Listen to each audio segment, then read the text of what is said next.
Formosa Prosonic Industries Berhad was founded by 𝗖𝗵𝗵𝗯 in 1989. The company is a high-quality sound system manufacturer where they design, manufacture, and market sound system products to worldwide multinational companies. The company also provides original equipment manufacturing or OEM services, including woodworking, plastic injection, driver units, PCB assembly, and finished products assembly. The only country they sell to is Malaysia. For more information, you can visit their website at www.fp-group.com.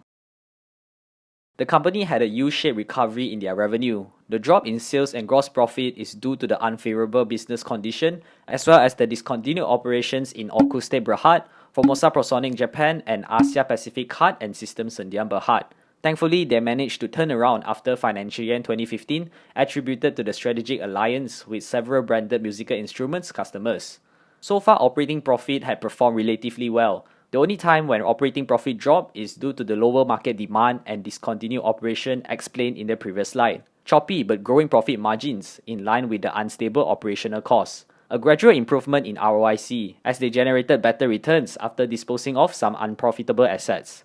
Growing but sloppy net profit growth. Nevertheless, the management has been very conservative with their remuneration, where remuneration to PAT ratio improved from 11% to as low as 2%. Super healthy cash to debt ratio. The company has been in a net cash position for 10 years, plus cash is growing.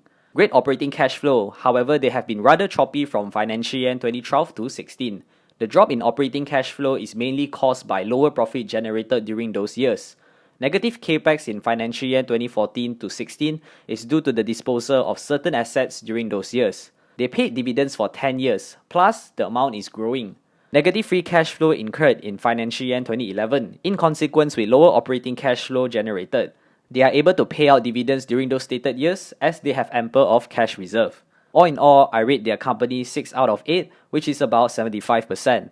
A great financial performance in my opinion. After analyzing FPI's 10 years of financial data, here are my thoughts. Number 1, the company's growth potential is dependent on the demand for speakers. According to Business Wire, a Berkshire Hathaway company, the global market for speaker estimated at $29.7 billion in the year 2020 is projected to reach a revised size of $83.2 billion by 2027, growing at a CAGR of 15.8%. The key driver that fueled the exponential growth is due to the rise in popularity of wireless streaming of audio device. This trend can be observed in the latest report by Strategy Analytics, which highlighted that global smart speaker sales hit a new record levels in 2020 despite the pandemic, in which global smart speaker sales crossed 150 million units last year. Furthermore, Canalys forecasted the number of units will reach 163 million in 2021.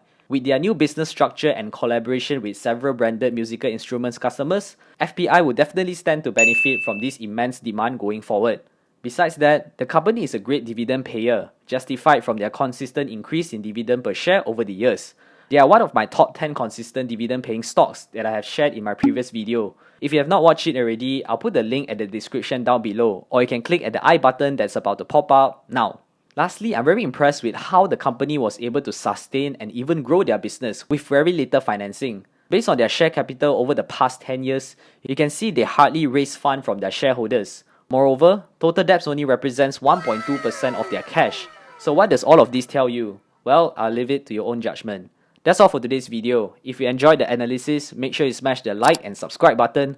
If you have any questions, feel free to comment down below. I'll be happy to get back to you. With that, I'll see you in the next one.